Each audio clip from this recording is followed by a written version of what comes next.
बिस्मिल्लाहिर्रहमानिर्रहीम। अस्सलाम वालेकुम। हजरत लुकमान का बेटा जब तजारत के लिए जाने लगा तो वो हजरत लुकमान की खिदमत में हाजिर हुआ। तब लुकमान कहने लगे, ए बेटा, जब जाओगे तो अपनी राह में एक मैदान पाओगे। इस मैदान में एक चश्मा है जिसका पानी निहायत ठंडा और शीरीं है और इसके किनारे एक दरख्त है जिसकी छांव बहुत घनी और फरत बख्श है। लेकिन खबरदार, इस दरख्त के साए तले हरगिज न बैठना और अल्लाह तुमको इस मुहलका से महफूज रखे। और वहाँ तुमको एक ज़ईफ शख्स मिलेगा जो उम्र में इस दरख्त से बड़ा है। फिर जैसा वो तुमको कहे उसकी बात लाजमी मानना। और दूसरी बात ये कि जब आगे जाओ तो फलां गांव में जाना, वो लोग मेरे दोस्त हैं, वो तुमको अपने घर ले जाएंगे। और इस गांव में एक औरत है, निहायत हसीन और जमील और मालदार है, बस तुमको उस औरत से ब्याह देना चाहेंगे, लेकिन तुम हरगिज कबूल ना करना और खुदा इससे तुम्हें अपनी पनाह में रखे। और तीसरी बात ये कि एक शख्स फलां नामी और फलां शहर में रहता है, एक मुद्दत हुई वो मुझसे कर्ज लेकर गया है, बस उससे वो कर्ज वसूल कर लेना और खबरदार शब को वहाँ ना ठहरना। और ये तमाम नसीहतें याद रखना। और अब मैं तुम्हें खुदा के हवाले करता हूँ। चुनाचे वो अपने बाप की बताई गई बातों को तस्लीम करके सफर पर निकला। जब मैदान मज़कूरा में पहुंचा जिसके बारे में उसके बाप ने नसीहत की थी, इसके किनारे एक चश्मा पाया। इसका पानी निहायत शीरीं और शफाफ था। और इस चश्मे के किनारे दरख्त पाया जिसके साए तले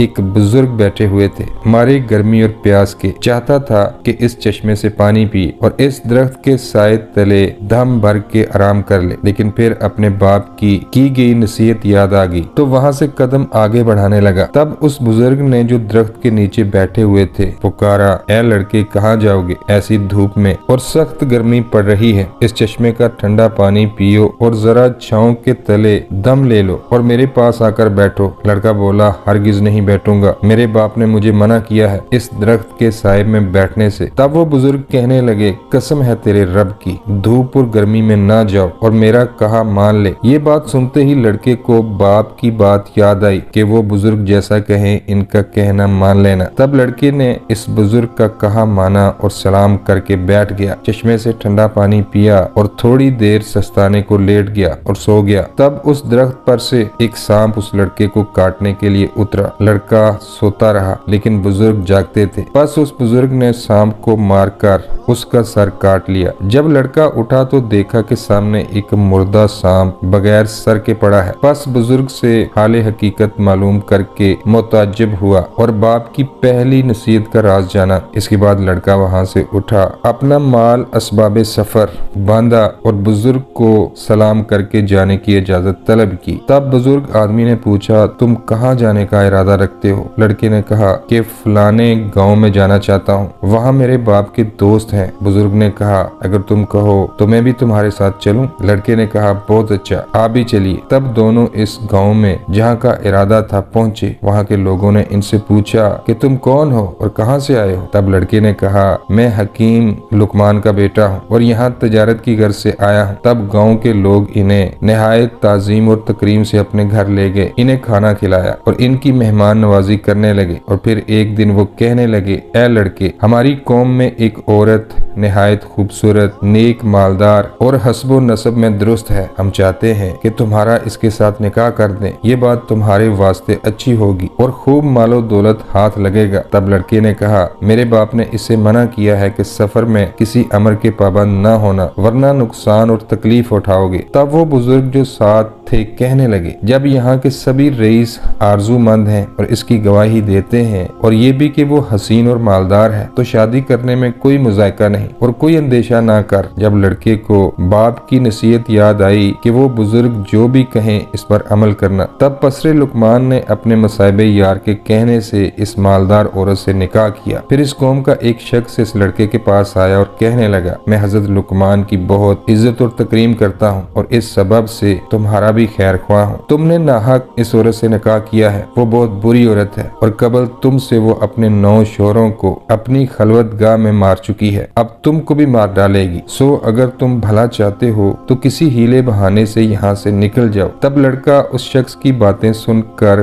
डरा और पछताने लगा। जब लड़के के मसाइब ने इसे रंजीदा देखा तो पूछा, तुम्हें किस बात का अंदेशा है, तुम क्यों परेशान हो? तब लड़के ने बुजुर्ग से कहा, मैंने सुना है कि मेरी बीवी कि जिससे मैंने यहाँ निकाह किया है, मुझसे पहले 9 शोहरों को पहली खलवत शब यानी सुहाग रात दौराने हम बिस्तरी मार चुकी है। डरता हूँ कि शायद मुझे भी ना मार डाले और शायद इस बात के सबब मेरे बाप ने मुझे इससे निकाह से मना किया था। तब उस बुजुर्ग ने कहा, कुछ अंदेशा ना करो और खातर जमा रखो, मैं तुम्हें एक हिकमत बतलाई देता हूँ और इसको लीजिए, और वो ये कि जब शब को तुम्हारी बीवी तुम्हारे पास खलवत कदे में आए तो किसी बहाने से उसे वहाँ छोड़कर मेरे पास आना, तब हम उसकी तदबीर और इलाज करेंगे। गर्ज जब उसकी बीवी शब को उसके पास खलवत में आई तब उसने बहाने से कहा कि तुम यहाँ बैठो, मैं जरा बाहर से होकर आता हूँ। बीवी ने पूछा, इस वक्त आप कहाँ जा रहे हो? लड़के ने कहा, कज़ाए हाजत को जाता हूँ, तुम तब तक यहाँ इंतजार करो, इसके अलावा भी एक और काम है, वो आकर बतलाता हूँ। इसके बाद वो वहाँ से निकला और सीधा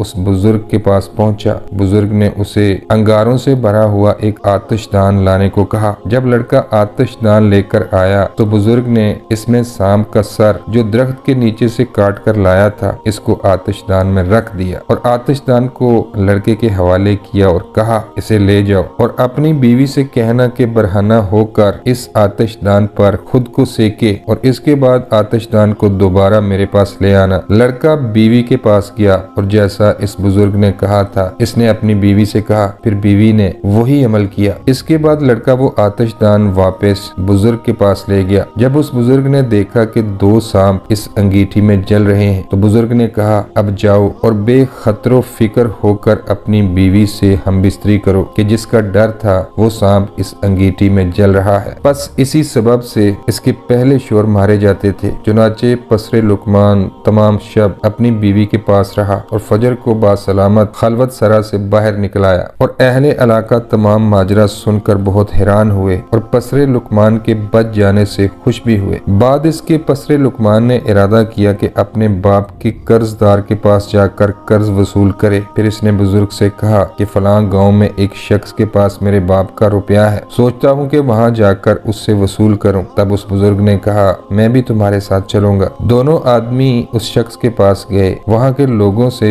इसके बारे में पूछा तो लोगों ने कहा कि वो शख्स तो बड़ा फसादी और दगाबाज है, बस तुम नाहक यहाँ अपनी जान गंवाने के वास्ते आ गए हो, सो तुम्हारे हक में बेहतर है यहाँ से चले जाओ। वो धोखाबाज आदमी किसी का रुपया लेकर वापस नहीं करता, लेकिन इन दोनों ने लोगों की बात ना मानी और वहाँ से उस शख्स के पास पहुँचे और बाद सलाम के लड़के ने कहा, मैं हकीम लुकमान का बेटा हूँ और अपने वालिद का कर्ज वसूल करने आया हूँ। तभी उसने कहा, बहुत अच्छा, आप हमारे बुजुर्गजादे हैं, सो आज की रात मेहमान नवाजी का शर्फ दें, सुबह को हिसाब किताब करके जो रकम बनेगी वो वापस कर दूंगा। लड़के ने कहा, मेरे बाप का हुक्म नहीं कि मैं शब को यहाँ ठहरूं। तब उस बुजुर्ग ने कहा जो उसके हमरा थे, लड़के कुछ परवाह नहीं, चलो आज की शब यहाँ रुक जाते हैं, फिर जो खुदा ने हमारी किस्मत लिखी है वो होकर रहेगा। चुनाचे उस बुजुर्ग के कहने पर और बाप का हुक्म और नसीहत थी कि अपने साथ वाले बुजुर्ग की बात जरूर मानना। लड़का वहाँ रात गुजारने पर राजी हो गया। शब को दोनों उस दगाबाज शख्स के मकान पर रुक गए। जब खाने वगैरह से फारिग हो चुके तो वो उन दोनों को